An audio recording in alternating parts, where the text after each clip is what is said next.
2-4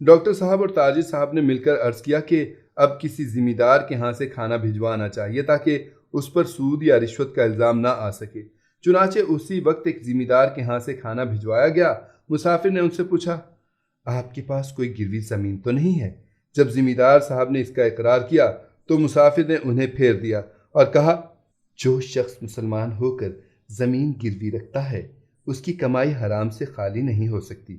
اس کے بعد ایک عالم صاحب کو بھیجا گیا۔ ان میں نقص پایا گیا کہ انہوں نے اپنی بہنوں اور لڑکیوں کو حکم شریعت کے مطابق جائیداد میں حصہ نہیں دیا تھا۔ اس واسطے سے مسافر نے ان کا کھانا بھی رد کر دیا اور فرمایا کہ آپ بہنوں اور لڑکیوں کے حصہ شرعی کے غاصب ہیں اور آپ کے ہر لقمے میں آدھے سے کم حرام شامل نہیں ہے۔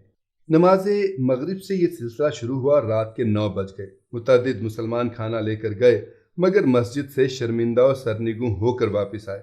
مسافر کلو مما فی الارض حلالا طیبا کی کسوٹی لیے مسجد میں بیٹھا تھا اور ہر ایک مسلمان کو جو کھانا لے کر جاتا تھا اسی قرآنی کسوٹی پر پرکھتا تھا اور شرمندہ کر کے باہر نکال دیتا تھا۔ تمام آبادی میں شور برپا ہو گیا۔ جا بجا یہی چرچا تھا۔ مسلمانوں کو بھوک اور نیند پھول گئی۔ گھروں میں، بازاروں میں، گلی کوچوں میں جہاں بھی 4 آدمی بیٹھے تھے یہی گفتگو اور ذکر تھا۔ جب کسی جگہ ایک مسلمان دوسرے کو کہتا تھا کہ تم کھانا لے جاؤ تو وہ اسی وقت کانوں پر ہاتھ رکھ دیتا تھا۔ کوئی کہتا تھا کہ میں راشی ہوں، کوئی کہتا تھا کہ میں سود خور ہوں، کوئی کہتا تھا کہ میں کم تولتا ہوں، کوئی کہتا تھا کہ میں نے لڑکیوں کو حصہ نہیں دیا، کوئی کہتا تھا کہ میرے لڑکوں کی آمدنی میں حرام شامل ہے۔ مختصر یہ کہ دلوں کے عیوب آج زبانوں پر آ گئے تھے اور ان کا برملا اعلان ہو رہا تھا۔ اگرچہ اچرا میں ہزارہ مسلمان آباد تھے مگر ایک بھی شخص اکل حلال کا مدعی بن کر سامنے نہیں آتا تھا۔ بزرگان قصبہ کی گردنیں خم تھیں۔ بااحساس مسلمان زمین میں غرق ہوئے جاتے تھے کہ آج ہزارہ مسلمانوں میں ایک شخص بھی نہیں ملتا جو ایک ایسے مہمان کو جو اپنے حلال کا طالب تھا ایک ہی وقت کا کھانا ہی کھلا سکے۔ رات کے 10 بج گئے مگر کسی گھر سے کھانا نہ گیا۔ اب سوال یہ درپیش تھا کہ کیا یہ مسافر اچھلے سے بھوکا چلا جائے گا؟ کیا رسول اللہ صلی اللہ علیہ وآلہ وسلم کے امتی حرام کھانے پر مصر رہیں گے؟ جوں وقت گزرتا جاتا تھا دلوں کا اضطراب بڑھتا جاتا تھا، یہاں تک کہ رات کے 11 بج گئے۔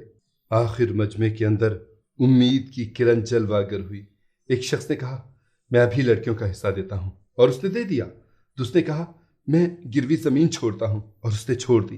تیسرے شخص نے کہا، میں آج کے بعد کبھی سود نہ لوں گا، اور اس نے سود کا کاروبار ترک کر دیا۔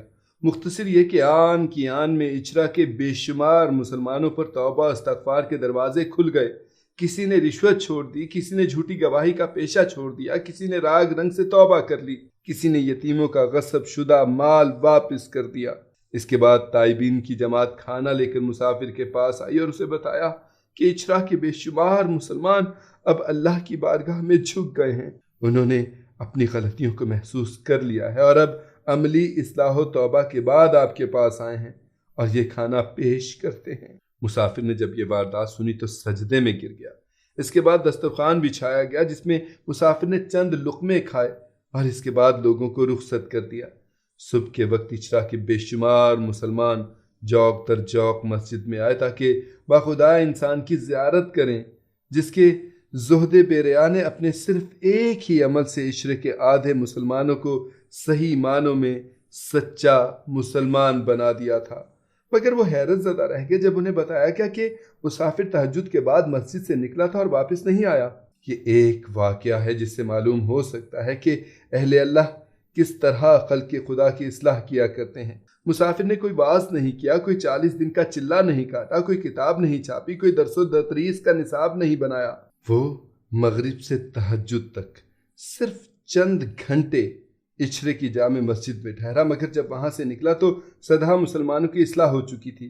بے شمار یتیموں کو اپنا حق مل چکا تھا، بے شمار لڑکیوں کو اپنا شرعی حصہ مل چکا تھا، بہت سے مقروضوں نے اپنا قرضہ وصول کر لیا تھا، بہت سے رشوت خور رشوت ستانی سے باز آ چکے تھے، بہت سے جواری جوا چھوڑ چکے تھے۔ یہ سب کے سب لوگ تقریباً وہ تھے جن پر سدھا مرتبہ قرآن پڑھا گیا، جنہیں 20 مرتبہ واعظ سنا گیا اور جن سے متعدد مرتبہ پنچایتوں نے جمع ہو کر اہل حق کے لیے حق کا مطالبہ کیا، مگر وہ ظلم و ستم سے باز نہ آئے، لیکن اب وہ ایک ہی رات میں اس طرح از خود گناہوں سے تائب ہو گئے کہ گویا انہوں نے کبھی گناہ نہیں کیا تھا۔ پھر لطف یہ کہ یہ سارا کام نماز مغرب سے شروع ہوا اور اسی رات 11 بجے ختم ہو گیا۔